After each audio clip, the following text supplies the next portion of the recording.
Actress അല്ലേ, പല വികാരങ്ങളും പല എക്സ്പ്രഷനും കാണിക്കുന്നതാണല്ലോ ആക്ട്രസ്. ഇവ കരഞ്ഞതല്ല, കരച്ചിലൊക്കെ സച്ചിനങ്ങ് നീക്കി വെച്ചിരിക്കുക. ഇപ്പൊ അടുത്ത കോൺട്രവേഴ്സി, അടുത്ത വീഡിയോ വോയിസ് റെക്കോർഡൊക്കെ ആയിട്ട് ദിയാസന വന്നിട്ടുണ്ടല്ലോ. Diya, thank you so much. കാരണം ദിയയുടെ പേരിൽ ഞാനും അദ്ദേഹം ഒരു കേസ് കൊടുത്തിട്ടുണ്ടായിരുന്നു. അപ്പൊ അവള് റിജക്ട് ചെയ്ത് അവിടെ പറഞ്ഞിരിക്കുന്നത് ദിയാസനയ്ക്ക് അങ്ങനെ ഒരു വോയിസ് റെക്കോർഡും കാര്യങ്ങളും ഒന്നും ദിയയുടെ കയ്യിൽ ഇല്ല എന്ന് പറഞ്ഞൊരു കാര്യം പറഞ്ഞിട്ടുണ്ട്. അപ്പം വീണ്ടും ദിയ ഞങ്ങൾക്ക് തെളിവ് സഹിതം കൊണ്ടിട്ട് തരുവാണ്. ദിയയുടെ കയ്യിൽ ഞങ്ങളുടെ പേഴ്സണൽ ആയിട്ടുള്ള വോയിസ് റെക്കോർഡുകൾ, ഞങ്ങളുടെ പല കാര്യങ്ങളും ദിയയുടെ കയ്യിലുണ്ടെന്നുള്ള തെളിവുകൾ നിങ്ങൾക്ക് തന്നെ ഇപ്പൊ മനസ്സിലായേ. കാരണം ഫിറോസ് ഖാൻ ഒരു വോയിസ് റെക്കോർഡ് കൊണ്ട് ഇറക്കുന്നു, എന്റെ അദ്ദേഹത്തിന്റെ പേഴ്സണൽ ആയിട്ടുള്ളൊരു കാര്യം. അത് തികച്ചും ഞാൻ പറഞ്ഞല്ലോ എനിക്ക് പറ്റിയൊരു മണ്ടത്തരമാണെന്ന് ഞാൻ അത് തുറന്നു പറഞ്ഞു. ഞാനത് എൻ്റെ ഫ്രണ്ട്സിനെ വിശ്വസിച്ച് ഞാൻ ഇട്ടുകൊടുത്ത സാധനമാണ് പുറത്ത് വന്നത്. ഇപ്പം റസൂലക്ക അവരോട് സംസാരിച്ച സാധനം റെക്കോർഡ് ചെയ്തിട്ട് അതിട്ടേക്കുന്നു. ഞങ്ങൾ തമ്മിലുള്ള ആർഗ്യുമെന്റ്സ്, ഞാനത് പറഞ്ഞിട്ടുണ്ടല്ലോ, ഞങ്ങൾ തമ്മിലുള്ള ആർഗ്യുമെന്റ്സ് അങ്ങ് എക്സ്ട്രീം ലെവലിൽ പോയി. ആദ്യത്തെ ആ വോയിസ് റെക്കോർഡിന് അത്രയൊന്നും ഇല്ലതൊന്നും സത്യം പറഞ്ഞു കഴിഞ്ഞാൽ, അല്ലെ? അത്രയും അഗ്ലി സംസാരങ്ങൾ വരെ ഞങ്ങൾ പേഴ്സണലായിട്ട് സംസാരിച്ച വോയിസ് റെക്കോർഡ് ഇറങ്ങിയത്. അപ്പം ആ ദേഷ്യത്തിൽ ഇക്ക് പറഞ്ഞ കുറെ മാറ്റർ, ഇത് കുറെ പഴയതാട്ടോ. ആ സമയത്ത് എന്റെ വോയിസ് റെക്കോർഡ് ഇറങ്ങിയ സമയത്തുള്ള സാധനം തന്നെയത്. ഇനി നിങ്ങൾ തെറ്റിദ്ധരിക്കരുത്, റസൂൽ പൂക്കുട്ടി ഇപ്പൊ അടുത്ത് വന്ന് വോയിസ് റെക്കോർഡ് സച്ചിനയ്ക്ക് പകരം ഇട്ടു എന്ന് പറഞ്ഞ കുറെ ആൾക്കാരുണ്ട്. അങ്ങനത്തെ ഒരു വോയിസ് റെക്കോർഡ് അല്ല. അദ്ദേഹം വന്നൊരു ലൈവോ അല്ലെങ്കിൽ അദ്ദേഹം ഒരു വീഡിയോ വന്ന് ചെയ്യട്ടെ ഇപ്പം.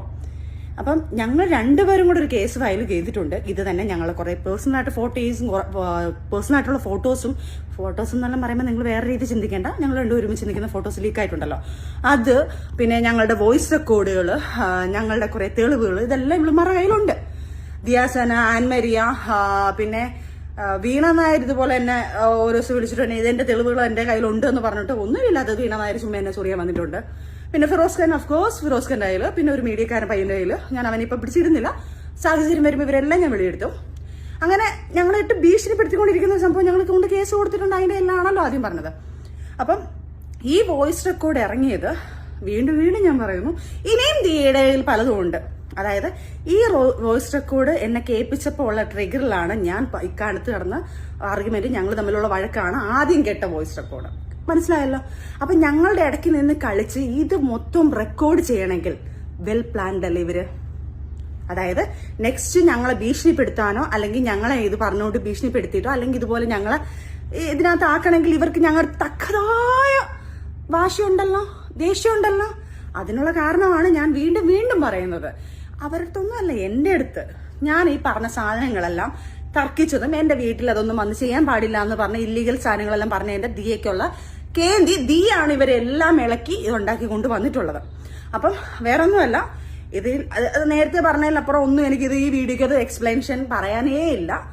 പിന്നെ ദിയ, നീ ഇനി പല വോയിസ് റെക്കോർഡ് കൊണ്ടുവരും. കാരണം എന്തിനാ? ദിയയുടെ MDMന്റെ കാര്യം മറയ്ക്കാൻ വേണ്ടിയിട്ട്. ഇപ്പോൾ ഞാൻ പറയുന്നു ദിയ, നീ എത്ര വോയിസ് റെക്കോർഡ് കൊണ്ടുവന്നാലും സബ്ജക്ട് മാറ്റണ്ട. നീ ഇപ്പൊ വെല്ലുവിളിച്ചു എന്ന് പറഞ്ഞല്ലോ, എവിടെ ഏതൊക്കെയോ വീട് ഞാനൊന്നും കാണാനില്ല, കാരണം ഇച്ചിരി ബിസി ആയിപ്പോയി. അപ്പം ദിയ എവിടേക്കോ പറഞ്ഞു, അവള് വരാം, ചെക്ക് ചെയ്യാൻ വരാന്ന് പറഞ്ഞു. എന്റെ ദിയ, ഇത് ഞാൻ നാട്ടുകാരെ കേൾപ്പിക്കാനല്ല ഇത് പറയുന്നത്. ദിയ, നിന്നെ മനസ്സിലാക്കാൻ, നീ ഏതൊക്കെ രീതി മൂവ് ചെയ്യുന്നുണ്ടെന്നുള്ളത് ഞാൻ അറിയുന്നു എന്നുള്ള തെളിവാണ്. 2 ദിവസം മുന്നേ ദിയ ഏതൊരു ഡോക്ടറെ വിളിച്ചിട്ട് 3 മാസം മുന്നേ ഒരു സാധനം ഇങ്ങനെ നടന്നത്, അത് ബോഡി കാണുമോ, ചെക്കപ്പ് ചെയ്ത് ഞാൻ കാണുമോ എന്നൊരു കാര്യം ചോദിച്ചത്, അത് എന്റെ കയ്യിലെത്തിയിട്ടുണ്ട് ദിയ. അത് ഇതിപ്പം നാട്ടുകാരെ കേൾപ്പിക്കാനോ നിങ്ങളൊക്കെ പറഞ്ഞു കേൾപ്പിക്കാനല്ല, ദിയയ്ക്ക് മനസ്സിലാക്കാൻ ഞാൻ അതുവരെ ഇവിടെ അറിയുന്നുണ്ട്. അപ്പം ദിയയുടെ വ്യക്തമായിട്ട് പറയുക, ദിയാസന 3 മാസം മുന്നേ അല്ല, ഫെബ്രുവരി 15-ാം തീയതി 12-നും 12:30-ക്കും 1 മണിക്ക് ഇടയ്ക്കാണ് നീ ഈ സാധനങ്ങൾ ചെയ്തിരിക്കുന്നത്. വ്യക്തമാക്കി. ഇനി ഏതെങ്കിലും ഡോക്ടറിനെ വിളിച്ചു നോക്കുമ്പോൾ ഈ ഡേറ്റ് പറഞ്ഞിട്ട് വേണം ചോദിക്കാൻ. എന്റെ മോളെ, ഒരു 3-4 വർഷം എന്റെ അറിവിൽ ഞാൻ ചോദിച്ചത് 3-5 വർഷം 6 വർഷം എത്ര വർഷം ഇത് കാണും, ഹെയറിൽ ഇത് ചെക്ക് ചെയ്താൽ ഉണ്ടാവും എന്ന് പറയുന്നുണ്ട്. ബ്ലഡ് ടെസ്റ്റ് ചെയ്താൽ 1 വർഷത്തിനകത്ത് ഈ കാര്യങ്ങൾ അറിയാൻ പറ്റുമെന്നും പറയുന്നുണ്ട്. അപ്പം ഈ സാധനം ഉള്ളിൽ നിന്ന് പോത്തില്ല മോളെ, ഇത് ഉപയോഗിച്ച് കഴിഞ്ഞാൽ. നീ അതുകൊണ്ട് ടെസ്റ്റ് ചെയ്യാന്ന് പറഞ്ഞത് കൊണ്ട് എവിടെയാണ് വരേണ്ടത്? സജിന ചേച്ചിയും വരാം, സജിന ചേച്ചിയുടെ ബ്ലഡും ടെസ്റ്റ് ചെയ്യണ്ടേ, അല്ലെങ്കിൽ ഹെയർ എടുത്ത് ചെക്ക് ചെയ്യണ്ടേ? അപ്പൊ നമുക്ക് എല്ലാവർക്കും കൂടെ ഒരുമിച്ചിരുന്ന് ടെസ്റ്റ് ചെയ്യാം ഉടനെ തന്നെ. ഈ പറഞ്ഞ വാക്ക് മാത്രം പറഞ്ഞിട്ട് കാര്യമില്ല.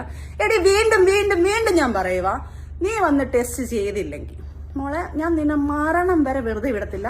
നീ ചെയ്തിട്ടില്ല എന്ന് പറയുമ്പം നിന്റെ കൂടെ നിന്ന ആ പയ്യനും നീയും കൂടെയാണ് ചെയ്തത്. ആ പയ്യനെ ഞാൻ വിളിച്ചിരുന്നില്ല അതിനകത്ത്. പിന്നെ ബിഗ് ബോസ് താരം രണ്ടുപേര് അവരും ഇത് സാക്ഷിയാണ്. അവരെയും നിർബന്ധിച്ചതാണ് നീ. എന്റെ മക്കള് സത്യം അവര് കഴിച്ചിട്ടില്ല, അവരും ചെയ്തിട്ടില്ല ഇത്.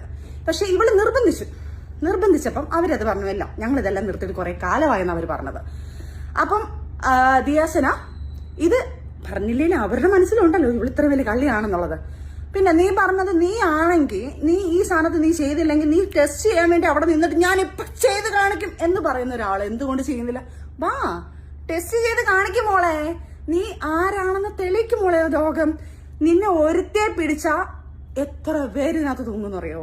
അതുകൊണ്ട് നിന്നെ സപ്പോർട്ട് ചെയ്യാൻ ഒത്തിരി പേര് കാണും. സർ എല്ലാവർക്കും ഞാനൊരു കാര്യം പറയുക, ഇവളുടെ കോൾ റെക്കോർഡും അവളെ കോൾ ലിസ്റ്റും എടുക്കണം.